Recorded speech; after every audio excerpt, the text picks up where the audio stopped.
Andeko, bienvenue dans votre magazine Jeunesse Congolaise au Travail TV. Les lots que présenté Bino vœux Nabiso pour la fête de Noël et surtout la fête pour une année 2020 qui va bientôt commencer. À vous particulièrement, nos très chers abonnés, nous vous disons vraiment merci et sincèrement merci pour votre fidélité à nos émissions, vos observations tout au long de cette année 2019. Nous voudrons vous rassurer que nous tiendrons compte de toutes vos observations, vos remarques dans l'amélioration de la qualité de notre service pour l'année à venir. Notre pays a connu des soubresauts de plusieurs ordres, mais nous restons un et indivisibles.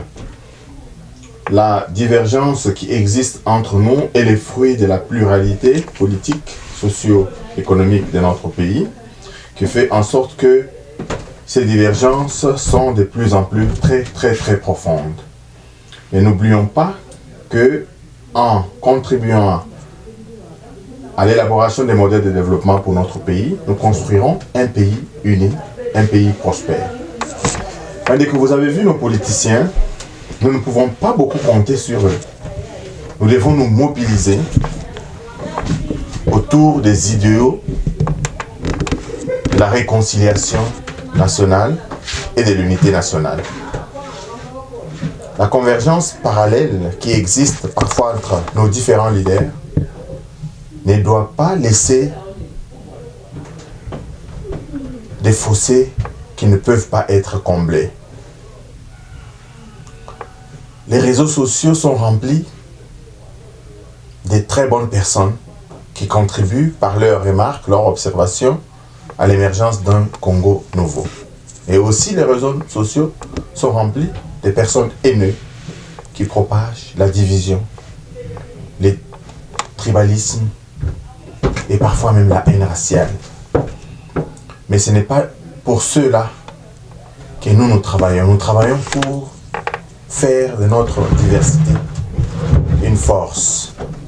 Les États-Unis, le Canada, où je suis, sont des pays extrêmement forts grâce à la diversité. Notre diversité est une force. Les points de vue différents de nos différents leaders politiques démontrent combien notre pays est déchiré. Mais Bandeko, je voudrais simplement vous dire que, pour ne revenir que aux derniers propos d'Adolphe Muzito, qui stigmatise de mener une guerre ou une offensive contre les Rwandais, ces propos, Bandeko, ne doivent pas être stigmatisés au sens propre du terme. Cette guerre dont M. Muzito parle peut être vue de plusieurs facettes. Ce n'est pas une guerre, prendre des armes, aller attaquer les Rwandais. C'est d'abord dans la construction de l'identité congolaise. C'est d'abord la première guerre contre... Il a cité peut-être le Rwanda, mais nous sommes entourés de 9 voisins. La guerre identitaire du Congolais fera sortir notre pays. Et M. Muzito n'est pas n'importe qui. Il a occupé les hautes fonctions dans ce pays. Il sait de quoi il parle. C'est peut-être en entrant dans le profondeur de ce qu'il a dit que nous pourrons comprendre d'où véritablement proviennent les problèmes de notre pays. Mais selon notre magazine, nous savons une chose, c'est que l'ennemi du Congolais, c'est d'abord le Congolais lui-même. Avoir les invectives entre nous.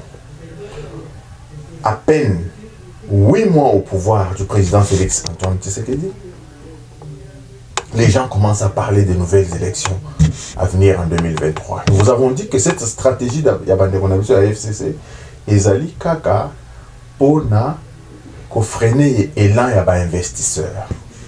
Parce que quand ils agitent ce spectre du retour de Kabila, qu'est-ce que cela veut dire? Corruption, gabegie financière, l'impunité, etc. Et quiconque voudrait venir investir au Congo se verra donc, s'arrêtera, réfléchira 2 à 3 fois pour venir au Congo.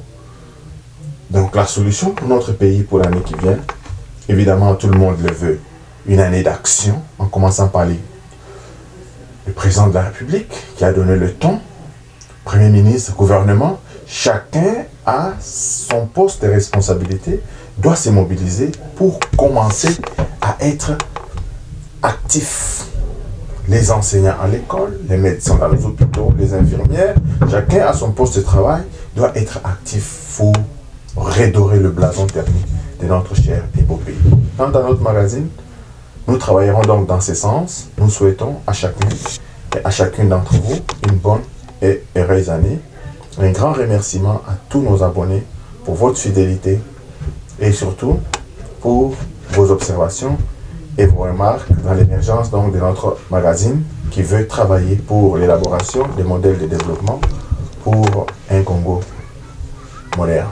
Merci et à la prochaine. Bye bye. Bonne année 2020.